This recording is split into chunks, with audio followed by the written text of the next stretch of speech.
আচ্ছা, আমরা তো গত দিনে যা ক্লাস করছিলাম তার একটা জিনিস বাদ হয়েছিল বলতে কিছু ভিডিও দেখা বাদ পড়ে গেছিল। তো একটু দেখে নেই এক নজরে। আচ্ছা, এখানে আপনাদের ধারণা গ্রো করবে। আসলে এখানে দেখেন এই যে একটা বাচ্চা শীতকালে স্যার এই ব্রুডিং করতে ব্রোডারের ওপরে শীতকালে এই বাচ্চা এখানে ব্রুডিং করা হচ্ছে। তো শীতকালে আসলে যখন আপনাদের শেড তো বড় থাকবে তাই না? মনে করেন একটা শেড যদি বড় হয় বা যারা অল্প মুরগিও বাচ্চা ব্রুডিং করেন তাদের ক্ষেত্রে অবশ্যই শেডের ভিতরে দরকার আলাদা ভাবে আবার প্লাস্টিক দিয়ে ঘেরা দিতে হবে যেন বাইরের তাপটা ব্রুডিং এর সময় না লাগে। কিন্তু এখন যেহেতু গ্রীষ্মকাল এমনি তাপমাত্রা বাইরে মানে বেশি থাকে এর জন্য এত ঘেরাঘেটি দেওয়ার দরকার নাই। শুধু লাইট জ্বালায় রাখলে হবে। প্রয়োজনে দিনের বেলা যদি এমনি 35 ডিগ্রি তাপমাত্রা বেশি থাকে তাহলে তাপ দরকার হলে আপনাদের লাইটও একটা দুইটা দিয়ে রাখতে হবে, বাকিগুলো বন্ধ রাখতে হবে। দেখেন এখানে একটা কিন্তু বাচ্চা ব্রুডিং করা হচ্ছে, সব দিকে কি একবারে ঘেরা দেওয়া হয়েছে, মাঝখানে একটু ফাঁকা রাখা হয়েছে। কারণ শীতকালে যদি এইভাবে তাপমাত্রাকে ধরে রাখার ব্যবস্থা না করেন তাহলে দেখবেন বাচ্চা এক জায়গায় জড়ো হয়ে যাবে এবং বাচ্চা তখন কি হয়ে যাবে, একটা আরেকটার উপরে উঠবে, ভিজে যাবে, মারা যাবে। এখানে দেখেন এই বাচ্চাগুলো কিভাবে ব্রুডিং করা হচ্ছে, সেটার ভিতরেই আবার আলাদাভাবে প্লাস্টিক দিয়ে কি করা হয়েছে, আবদ্ধ করা হয়েছে। এটা তো বাইরের দিকে দেখলেন। ভিতরের দিকে যদি আমরা দেখি,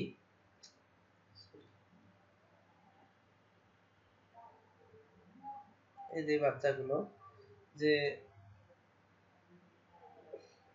এই যে ভিতরে দেখেন কিভাবে আছে, কত সুন্দর আছে, আর বাইরের দিকে একবারে কি আবদ্ধ করা আছে। অর্থাৎ বাচ্চার ক্ষেত্রে হলো মেইন হলো যে তাপমাত্রা মেইনটেইন, তাপমাত্রা যখন ভালো থাকবে বাচ্চা এমনি কমফোর্ট ফিল করবে এবং সুন্দর থাকবে। আর যদি এই বাচ্চা ব্রুডিং করতে না পারেন প্রথমেই বলছি তাহলে আপনি ভালো প্রোডাকশন পাবেন না। এগুলো হলো টাইগারের বাচ্চা। তো দেখেন শীতকালে বাচ্চা ব্রুডিং করা হচ্ছে অথচ সব বাচ্চা সুন্দর ঝরঝরে, এবং ভিতরে দেখেন একটা কি কি করা আছে, থার্মোমিটার ঝোলা আছে, প্রথমে দেখলাম। এবং থার্মোমিটার, এই যে এখানে একটা থার্মোমিটার ঝোলা আছে, মাঝখানে এভাবে থার্মোমিটার ঝুলে আপনাকে দেখতে হবে যে তাপমাত্রা ঠিক আছে কিনা। তো বাচ্চা ব্রুডিং এর ক্ষেত্রে অবশ্যই এই জিনিসগুলো, এগুলো হলো নিজের ব্যক্তিগত বিবেক বুদ্ধি খাটাই করতে হবে। এখন আমি তো বলতেছি বাট বলা আর বাস্তবতা কিন্তু পার্থক্য থাকে তাই না? এই জন্য তাপ বাড়ে গেলে, এখন আমি বলছি লাইট দিতে, আবদ্ধ করে দিতে, এখন শীতকালে বললাম আপনি ভুলে গেলেন, এখন গ্রীষ্মকালে আপনি এইভাবে দিচ্ছেন, তাহলে তো বাচ্চা স্টক করে হিট স্টক করে মারা যাবে। তো এই জন্য ব্যবস্থাপনাটা অবশ্যই সময়ের সাথে তাপমাত্রার সাথে মেনটেন করেই আপনাদের মেনটেন করতে হবে। কালকেই যেমন একজন এই কাজ করছে, এই যে ইয়ার কি বলে নারায়ণগঞ্জের, আমার নাম হলো কি জন্য রাহিমা আক্তার। তো উনি হলো এমনি দুপুরে রোদ, তারপর স্যার হলো লাইট ভিডিওতে দিয়ে দেখা একবারে যায় না। আবদ্ধ করে রাখছে, সব বাচ্চা মারা মারা যাওয়ার অবস্থা শুরু হয়েছিল। পরে তো বুঝতে পারছে, পরে চেঞ্জ করছে। এই জন্য অবশ্যই আপনাকে তাপমাত্রা হলো মেইন ফ্যাক্টর, লাইট ফ্যাক্টর না, এটা মাথায় রাখতে হবে। আচ্ছা, এখানে আরো কিছু ভিডিও ছিল, যেমন এই যে এই ছবিগুলো বা ভিডিওটা, সব বাচ্চা এক জায়গায় ছবি হলো।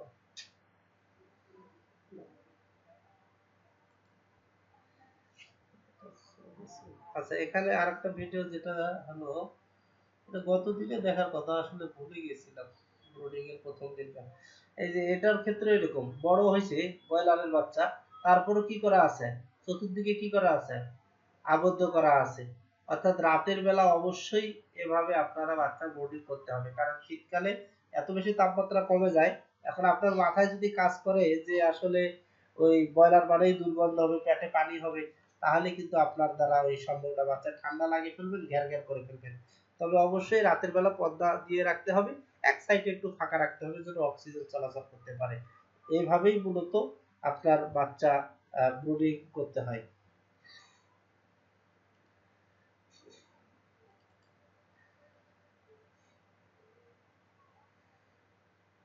এই যে এটার ক্ষেত্রেও দেখেন যে বাচ্চাগুলো কত সুন্দরভাবে ছড়িয়ে ছিটিয়ে আছে না?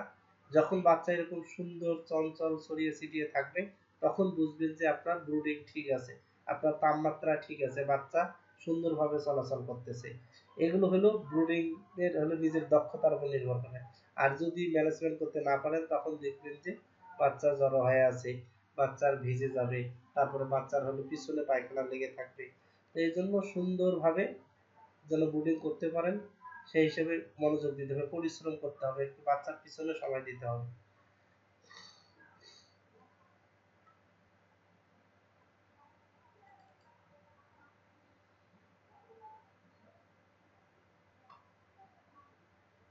এই যে দেখেন এটাতে কি হয়েছে, বাচ্চাগুলো সব এক জায়গায় জড়ো হয়ে যাচ্ছে, তাই না?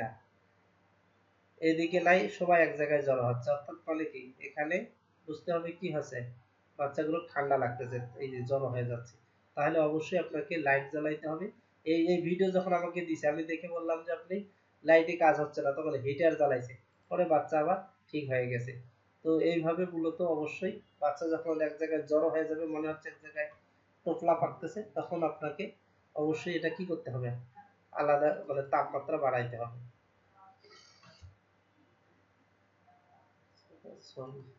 এই ছিল, এটা আসলে গত ক্লাসের একটা পার্ট ছিল। আচ্ছা, তো আমরা আজকের চতুর্থতম ক্লাসে, আমরা গতদিন তৃতীয়তম ক্লাস পর্যন্ত করেছি। তো মুরগি পালন উৎপাদন প্রশিক্ষণে আপনাদের স্বাগতম। আমরা আজকে চতুর্থ ক্লাস করব। আজকে আমরা মূলত যে জিনিসগুলো জানবো, একটা হলো জীবাণুনাশক, আর একটা হলো ব্রুডিং, বাচ্চা ব্রুডিং তো আমরা শিখতেছি, আর একটা হলো পুলুরাম ডিজিজ। এই তিনটা জিনিস সম্পর্কে জানবো। তো শুরুতেই যদি আসি যে জীবাণুনাশক কি, আসলে জীবাণুনাশক আমাদের পোল্ট্রি ফার্মিং এর ক্ষেত্রে, মুরগি ফার্মিং এর ক্ষেত্রে জীবাণুনাশক একটা ভাইটাল মানে রোল রাখে, মানে গুরুত্বপূর্ণ ভূমিকা রাখে। মানে জীবাণুনাশক যত বেশি আপনি অ্যাপ্লাই করবেন, আপনার মুরগির খামার তত বেশি ভালো থাকবে, সুস্থ থাকবে। এই জন্য শীতকাল নাই বা অন্য কাল নাই, সবসময় আপনারা কি করতে পারেন, জীবাণুনাশক স্প্রে করতে পারেন। আর জীবাণুনাশক স্প্রে করলে দেখবেন মুরগি ভালো থাকবে, সুস্থ থাকবে। আবার জীবাণুনাশক যদি কোনো ভাইরাল ইনফেকশন হয়, যে আর মুরগি কন্ট্রোলেই হচ্ছে না, শুধু গণহারে মারা যাচ্ছে, সে সকল ক্ষেত্রে আবার জীবাণুনাশক কি করা যায়, খাওয়াও যায়। এই জন্য জীবাণুনাশকের গুরুত্বটা অনেক বেশি।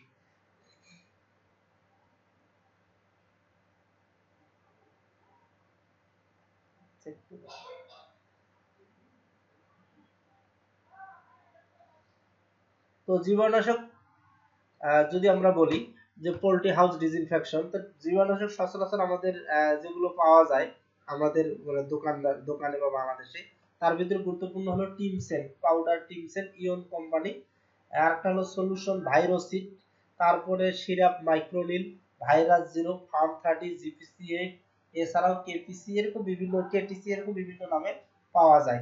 এগুলো হলো কোম্পানির দেওয়ার নাম। আর এগুলোর মানে মেইন উপাদান যেগুলো, বিভিন্ন প্রকার উপাদান কেমিক্যাল দিয়ে গঠিত। এগুলোর নাম হলো দাঁত ভাঙ্গা নামে একটা, এগুলোকে জেনেটিক নেম বলে, মানে মেইন উপাদান যেটা দিয়ে।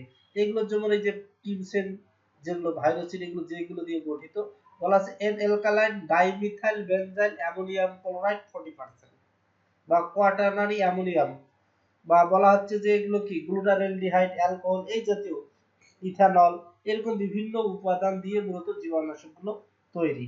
কিন্তু ওগুলো আপনার মনে রাখার দরকার নাই, আপনার মেন হলো এই যে কোম্পানির দেওয়া নাম মনে থাকলেই যথেষ্ট। তো জীবাণুনাশক আপনারা কখন ব্যবহার করতে পারেন? জীবাণুনাশক আপনারা শেডকে ভালো রাখার জন্য, সুস্থ রাখার জন্য সপ্তাহে অন্তত পক্ষে একদিন, শীতকাল আসলে আপনারা প্রত্যেকদিন স্প্রে করতে পারেন। জীবাণুনাশক দিয়ে খাবার পাত্র, পানির পাত্র ধৌত করতে পারেন। জীবাণুনাশক দিয়ে আপনারা শেডের ভিতরে, বাইরে, উপরে, নিচে স্প্রে করবেন। কেউ শেডে ঢুকতেছে, এই সকল জীবাণুনাশক দিয়ে আপনারা স্প্রে করবেন। আপনারা ডিম বসাবেন, ডিম ডিমকে আপনারা জীবাণুনাশক দিয়ে জীবাণুমুক্ত করতে পারেন, তাহলে বাচ্চার ক্ষেত্রে দেখবেন যে ইকোলাই, সালমোনেলা এগুলো এফেক্টেড হওয়ার চান্স কম থাকে। তারপরে বলা হচ্ছে যে জীবাণুনাশক দিয়ে আপনারা হলো মূলত যদি খুব ভাইরাল ইনফেকশন হয়, তাহলে জীবাণুনাশক খাওয়ানো যায়। এই জীবাণুনাশকের ব্যবহার হলো অনেক গুরুত্বপূর্ণ। এই জন্য মাঝে মাঝে আপনারা জীবাণুনাশক ফার্মে অবশ্যই ব্যবহার করবেন। তো এই যে টিমসেল যেটা বলতেছিলাম, এটা পাউডার ফর্মে পাওয়া যায়। এটা কি কি করা যায়, বলা হচ্ছে এই যে ডিম, ডিমকে আপনারা জীবাণুমুক্ত করার জন্য 1 থেকে 2 গ্রাম 1 লিটার পানিতে।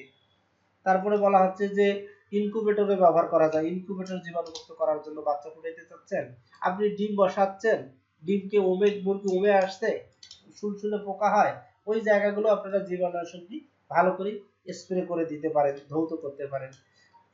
শেড বা হ্যাচারি ধৌত করার ক্ষেত্রে, স্প্রে করার ক্ষেত্রে। তারপরে কেউ যদি ফগিং আকারে ধোয়ার মতো দেয়, সেই ক্ষেত্রেও দিতে পারেন। ড্রিঙ্কিং ওয়াটার, খাবার পানিতে দেওয়া যায় 1 গ্রাম 16 লিটার পানিতে।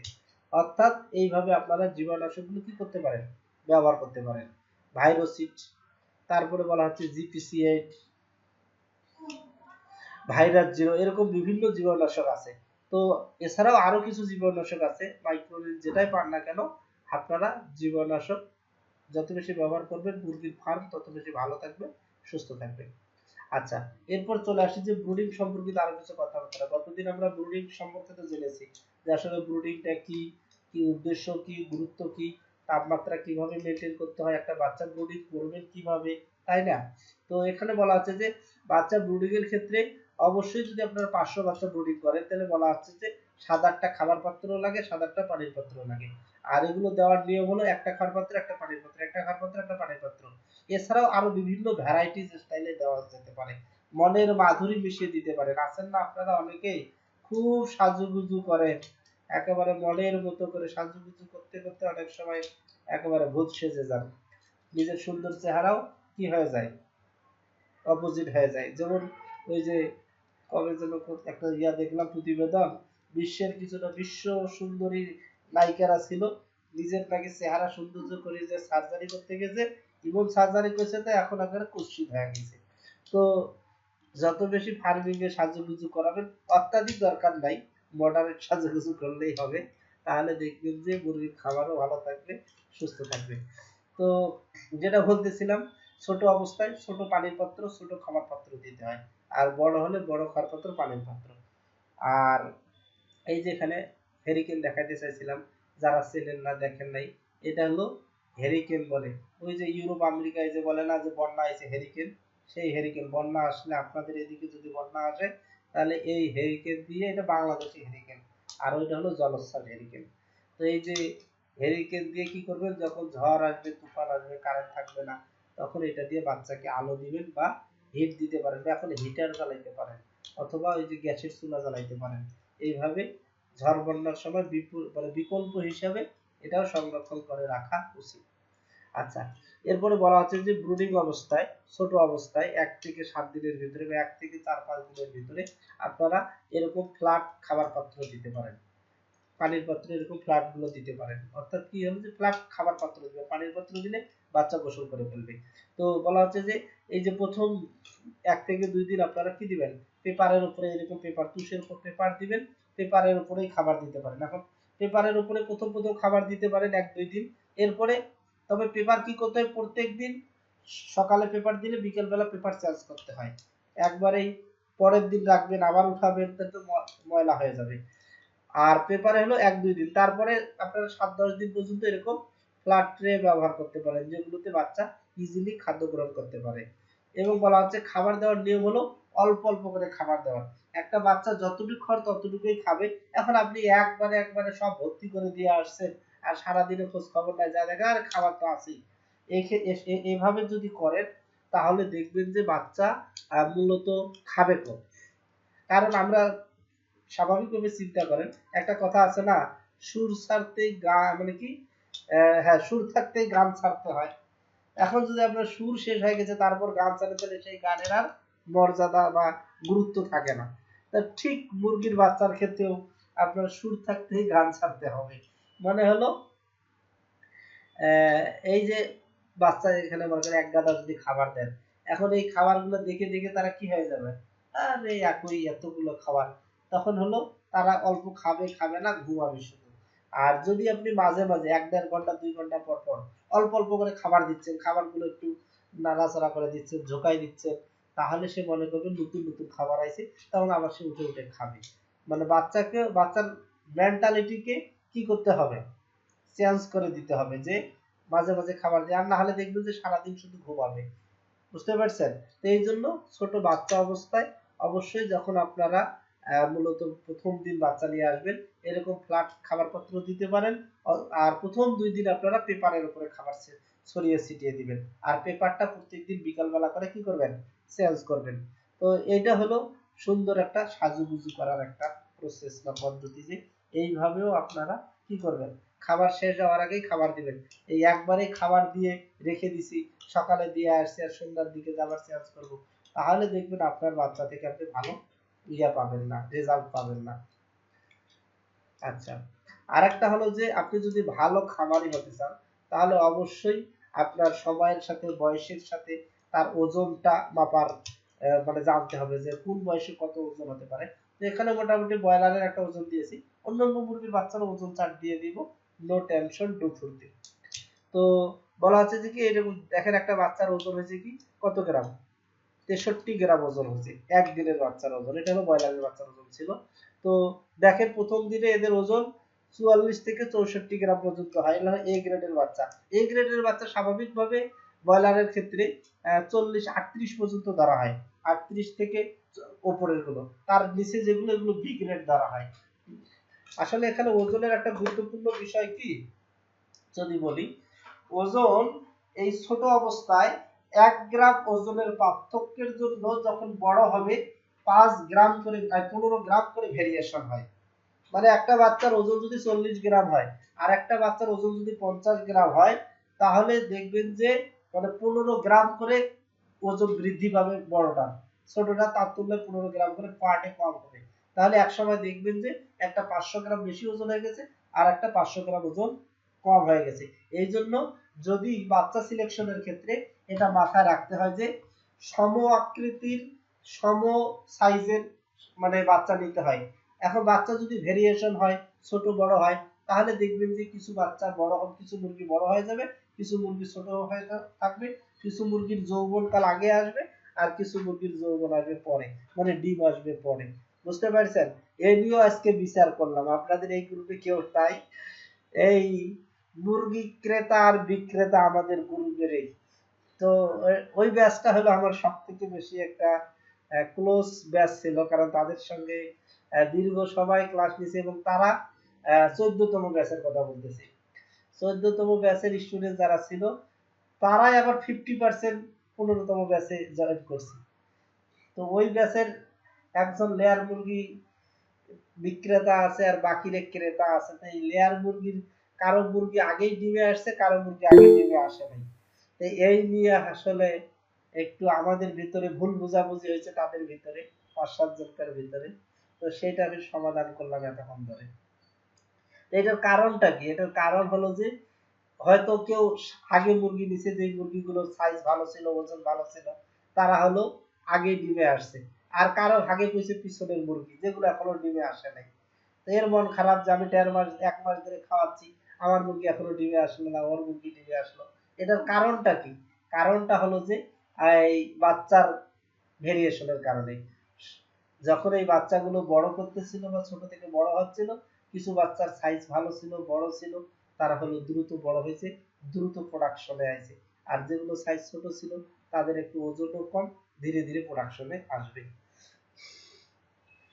তো না বলে তার আমি পাবলিক সেক্টরে যে আসলে মানে যদিও আমি এটার সাথে সেই মূলত 9 সাল বা 10 সাল থেকেই জড়িত, মানে মেন্টালিটি আমি বুঝি, ম্যাক্সিমাম মানে জনগণের মেন্টালিটি বুঝি যে আসলে সে কি চায় বা কি বলতে চাচ্ছে।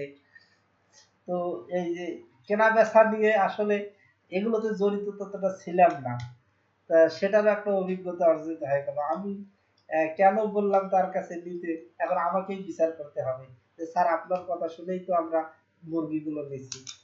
বুঝছেন না? আচ্ছা যাই হোক, যদিও 17,000 টাকা একজন ড্যামারেজ দিল। এই জন্য আসলে আরেকটা বলি, সবাই আমাদের সততা হওয়াটা হলো সব থেকে বেশি গুরুত্বপূর্ণ বিষয়। কারণ আপনি পৃথিবীতে যদি সৎ না হন, আপনি যদি একটা অন্যায় করেন, টুডে অ্যান্ড টুমরো এর ফলাফল আপনি পাবেনই। আপনি একটা উপকার করবেন, আপনি বিলিভ করেন কোনো না কোনো ভাবে এর যা আপনি পাবেন। এই জন্য আপনারা যারা আছেন বিভিন্ন, আমরা শুধু যে অনলাইনে বা মুরগি পালন নিয়েই বলতেছি না, আপনার জীবনের যে কোনো সেক্টরে, যে কোনো ক্ষেত্রে আপনার বিবেকে যদি মনে হয় যে এই জিনিসটা আপনার ঠিক হচ্ছে না, এটা অন্যায় করা হচ্ছে, এটা অন্যের ক্ষতি হবে, তাহলে সেই জিনিসটা আপনার না করাটাই উচিত। বিশেষ করে ব্যবসা বাণিজ্য, টাকা পয়সা এগুলো দিয়ে, বুঝছেন না? আর বিবেকে যদি আপনার রক্তক্ষরণ না হয়, তাহলে আপনি বুঝবেন যে আপনি বিবেকহীন মানুষ, আপনার ঈমান ধর্ম আর নাই। আচ্ছা যাই হোক, তো যেটা বলতেছিলাম, ব্রুডিং সম্পর্কিত, আপনার ভালো বাচ্চা ব্রুডিং করতে গেলে অবশ্যই আপনার ওজন করতে হবে মাঝে মাঝে, তাহলেই বুঝবেন যে আপনার বয়সের সাথে আপনার বাচ্চার গ্রোথ ঠিক আছে কিনা, মুরগিটা সঠিকভাবে পাবেন কিনা আপনার একটা ধারণা গ্রো করবে। মানে আমি সব সময় বলি, আপনি যদি আপনার গুরুত্ব বাড়বে কখন, আপনি যদি আপনার ভ্যালু অ্যাডেড করেন। ভ্যালু অ্যাডেড মানে কি বলেন দেখি, আপনাদের যদি উদাহরণ দেই, এই যে মনে করেন যে হলো বাজারে এই যে বিভিন্ন যে সুপার শপগুলো আছে, স্বপ্ন বলেন, তারপরে কি এগোরা যেগুলো বলেন যে সুপার শপ আছে, এই সুপার শপগুলোতে মনে করেন ডিম বিক্রি হয়, সাদা স্বাভাবিক ডিমও বিক্রি হয়, আবার ওমেগা 3 যুক্ত ডিম বিক্রি হয়, যে একটা ডিমের দাম হলো 100 টাকা। আর স্বাভাবিকভাবে টেবিল এগ যেগুলো আমরা খাওয়ার জন্য নেই, একটা ডিমের দাম 10 টাকা। তাহলে এর তুলনায় ওটা 90 টাকা বেশি। কেন 90 টাকা বেশি? বলতেছে যে এটাতে ওমেগা 3 আছে। ওমেগা 3 মানে কি? সেটার ভ্যালু অ্যাডেড হয়েছে। ভ্যালু অ্যাডেড মানে কি? তার মূল্য বৃদ্ধি হয়েছে। কেন? এই ডিমটার ভিতরে বলতেছে যে ওমেগা 3 একটা ফ্যাটি অ্যাসিড আছে, যেটা হলো মানুষের কি বলে হার্ট অ্যাটাক করতে বলতে স্ট্রোক করতে বাধা দেয়, স্ট্রোক হয় না এই ডিম খাইলে। তো এই যে এটা কি করা হলো, তার গুরুত্ব বেড়ে দেওয়া হলো, একটা উপাদানকে হাইলাইট করে দেওয়া, সেই উপাদানটা তার ভিতরে হয়তো আছে। তা আপনি আমি আমাদের ক্ষেত্রেও আমরা ভ্যালু অ্যাডেড করব, ভ্যালু অ্যাডেড মানে নিজেদের গুরুত্ব বাড়াবো, নিজেদের মূল্য বাড়াবো। কিভাবে বাড়াবো? আপনি যেইটা কাজ করেন, যখন এটাতে আপনি এক্সপার্টাইজ অর্জন করবেন, আপনি যখন ভালো হবেন, আপনি যখন জানবেন, তখন আর 10টা খামারি আপনার কাছে ধান্দা দিবে যে ভাই আপনি তো খুব ভালোভাবে খাবার করতে পারেন, এই করেন সেই করেন, আমাকে একটু পরামর্শ দেন। তখন বুঝবেন যে আপনার গুরুত্ব বৃদ্ধি পেয়েছে, আপনার ভ্যালু অ্যাডেড হয়েছে। আর আপনি যদি অন্যের উপরেই সবসময় নির্ভর করেন, তাহলে বুঝলেন যে এখনো আপনার ভ্যালু অ্যাডেড হয় নাই। তো এই জন্য আপনি যেটাই করেন না কেন, আপনার এক্সপার্টাইজ অর্জন করতে হবে। আপনারা এখানে অনেকেই আছেন, অনেকেই থাক না বলি। তো যেটা বলতেছিলাম যে বেশি গল্প করলে শুধু গল্প করাই হবে। তো বাচ্চা ব্রুডিং এর ক্ষেত্রে অবশ্যই অবশ্যই আপনাদের কি করতে হবে, মানে মাঝে মাঝে ওয়েট নিতে হবে। তো এখানে যেমন ব্রয়লারের ক্ষেত্রে যারা ব্রয়লার খামারি তাদের জন্য বেশি ভালো হবে, অন্যদেরও ওজন দিয়ে দিব, সমস্যা নেই, আপনাদের দিব না, মানে মুরগির বাচ্চার ওজন দিব। তো যেটা বলতেছিলাম যে প্রথম দিনে স্বাভাবিকভাবে 44 থেকে 46 গ্রাম, তারপরে বলা হচ্ছে একদিন 7 দিন যখন বয়স হবে তখন এদের ওজন হবে প্রায় 250 গ্রাম, 14 দিন হবে যখন 500 গ্রাম হবে, এবং বলা হচ্ছে যখন 21 দিন ওজন হবে 1 কেজি ওজন হবে, 28 দিনে আসবে 1800 গ্রাম। অর্থাৎ আপনি মুরগির খামারি, আপনি মুরগি পালন করতেছেন, আপনি 7 দিন 14 দিন পর যখন ওজন করবেন, তখনই আপনি বুঝতে পারবেন যে বয়সের সাথে আপনার মুরগির ওজন ঠিক আছে কিনা, বা আপনার ম্যানেজমেন্ট ঠিক আছে কিনা। যদি দেখেন যে ওজন ঠিক নাই বা সবকিছু কমে গেছে, তাহলে বুঝবেন আপনার ম্যানেজমেন্টটা ত্রুটি হতে পারে, না হলে আপনার বাচ্চার কোয়ালিটি খারাপ হতে পারে। এখান থেকেই আপনি অ্যাজাম্পশন করতে পারবেন যে কোথায় আপনার ত্রুটিটা। তো এই জন্য এগুলো যখন আপনি ভালো করে হ্যাবজ করতে পারবেন, তখন দেখবেন যে আপনার গুরুত্ব বৃদ্ধি পাবে, আপনার ভিতরে ভ্যালু অ্যাডেড হবে। বুঝছেন? আচ্ছা, এখানে এই যে আরেকটা দিছিলাম দেশি মুরগি, দেশি দেশি ফার্মি সোনালী, এগুলো মোরাল্লাস একই, তবে দেশিটার একটু কম, সোনালী ফার্মির ক্ষেত্রে অ্যাপ্রোপ্রিয়েট বেশি, মানে দেশিটার তুলনামূলক অন্যগুলোর তুলনায় কমে আসে। তো এখানে দেখেন প্রথম দিন স্বাভাবিকভাবে যদি ভালো একটা বাচ্চা হয় 30-32 গ্রাম ওজন হবে, 1 সপ্তাহ পরে আসবে 60 গ্রাম, 2 সপ্তাহ পর মানে 21 দিন যখন বলা হচ্ছে যে 14 দিন বয়স হবে, তখন 100 প্লাস হবে, 120 130। যখন বলা হচ্ছে যে এটার ওজন আসবে 3 সপ্তাহ 21 দিন, তখন প্রায় 200-র কাছাকাছি, মানে 170-80। 1 মাসে ওজন আসবে 250 প্লাস। অথচ ব্রয়লার মুরগির ক্ষেত্রে 1 মাসে কতটুকু হয়? 1800 গ্রাম, মানে 2 কেজির কাছাকাছি। আর এরা হবে 1 মাসে কত? 300-র কাছাকাছি, 250 গ্রাম, মানে 250 গ্রাম বেশি, 250 গ্রাম হবে, তাই না? অর্থাৎ স্বাভাবিকভাবে বাড়তেই থাকবে। দেখবে যে যখন 60 দিন বয়স হবে, তখন হয়তো বা এদের 550 গ্রাম আসবে, 750 গ্রাম আসবে।